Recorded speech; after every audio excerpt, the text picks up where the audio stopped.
저는 3개월 전에 간 이식 수술을 했습니다. 기증자로 아빠에게 간을 기증했습니다.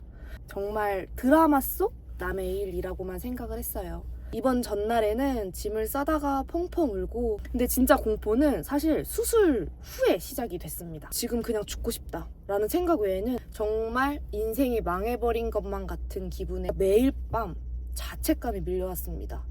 진짜 내 인생이 실패한 것 같아서. 통증학에서는 트리거 포인트라는 말이 있대요. 저의 손끝 통증은 무기력과 진짜 원인인 트리거 포인트는 넘치는 시간 속에 아무것도 하지 못해 나를 자책하고 있는 분이 계시다면,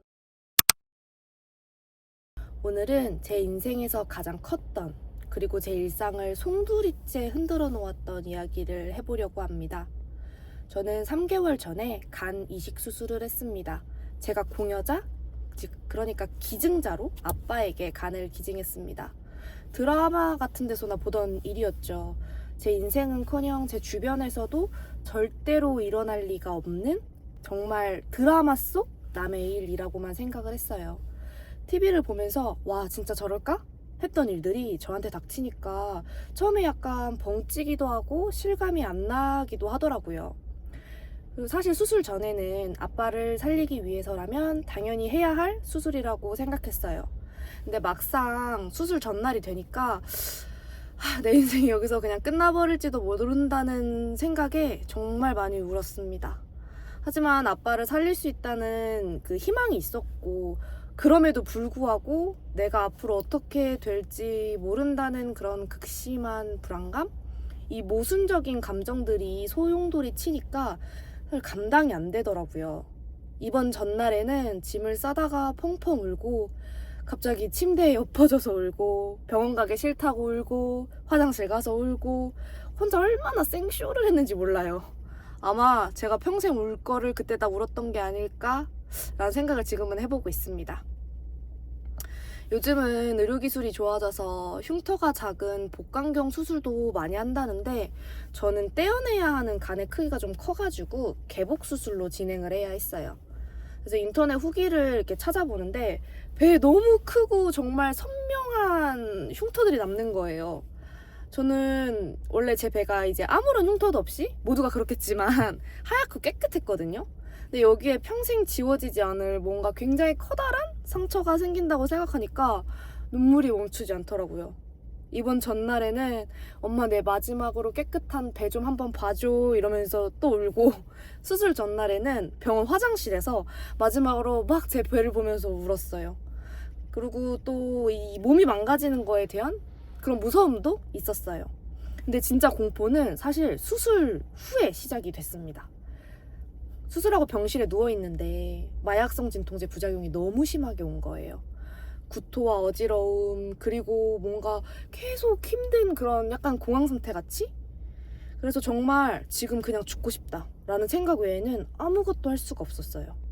게다가 이제 수술 후에 폐에 물까지 차면서 숨쉬기조차 좀 힘들어지니까 내가 지금 간 수술을 하고 병원에 누워있는 건지 아니면 그냥 정신병동에 갇혀있는 건지 정말 구분이 안 될 정도로 뭔가 굉장히 황폐했습니다.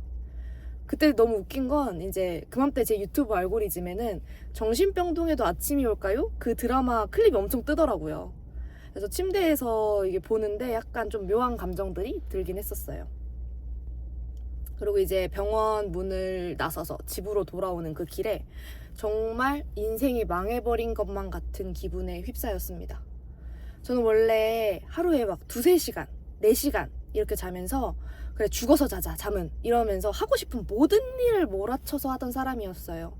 하고 싶은 게 있으면 무조건 다 해내야 직성이 풀렸고, 24시간을 남들의 2배 48시간처럼 쪼개서 쓰면서 성취감에 목숨을 걸고 살았던 사람이었습니다. 그런데 수술을 하고 나니까 그 대단했던 체력이 하나도 남아있지 않는 거예요. 책상 앞에 30분만 앉아 있어도 온몸이 지치고 막 쓰러질 것 같고, 일상적인 일 정말 작은 거 하나만 겨우 해내고 하루 에너지가 그냥 확 방전돼 버리더라고요. 시간이 정말 어느 때보다 많아졌거든요. 휴직도 하고, 그리고 이제 저만 살피면 되니까. 그런데 하루 종일 집에만 있으니까 24시간이 정말 온전히 제 건데, 정작 계획했던 일은 단 하나도 하지를 못하는 거예요. 그러니까 매일 밤 자책감이 밀려왔습니다. 시간이 이렇게나 많은데 난 왜 이 모양이지? 내가 게을러 터져서 어쩌려고 이러나? 나 이제 진짜 끝난 건가? 매일 이 맨날 쓰던 다이어리를 보면서 무기력하고 그리고 이 공포의 무한 굴레에 갇혀버린 거죠. 예전처럼 시간 관리가 또 전혀 안 되니까 진짜 내 인생이 실패한 것 같아서 매일 밤 정말 많이 괴로워하고 또 잠을 못 잤던 것 같아요. 근데 지금은 이것을 이겨내고 있는 중입니다.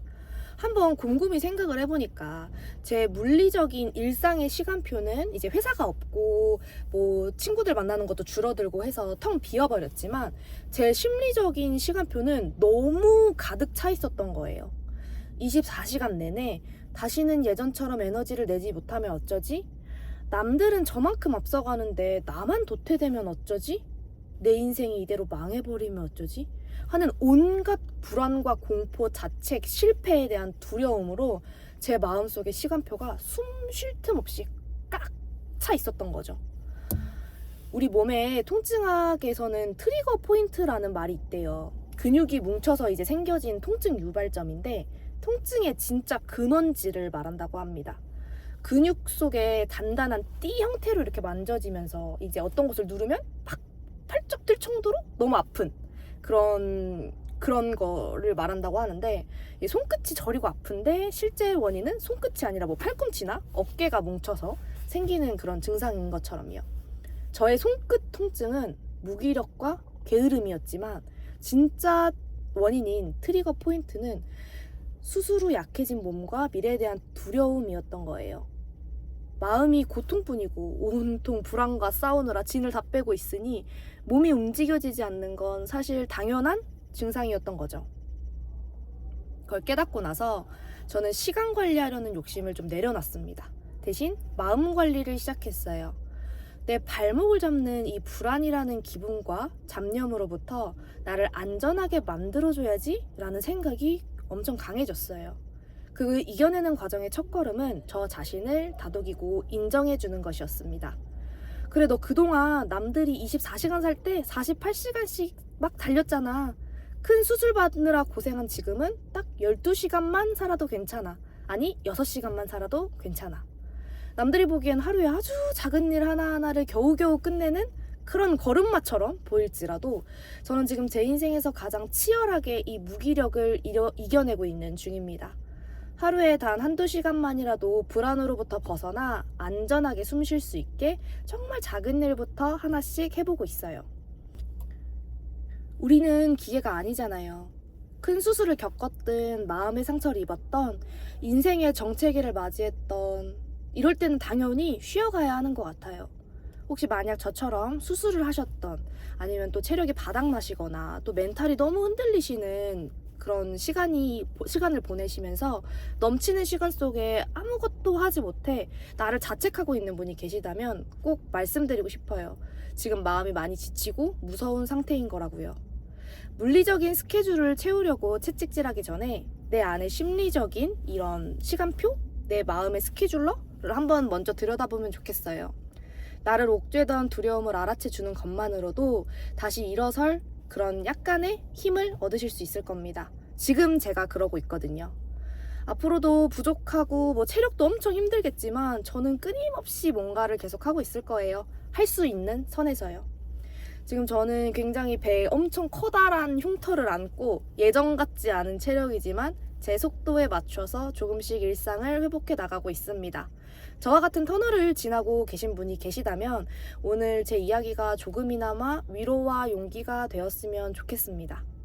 다음 기회가 된다면 제가 이 무기력을 어떻게 극복하고 있는지 또는 얼마나 열심히 살았어 왔는지 이런 것도 말씀드릴 수 있으면 좋겠어요.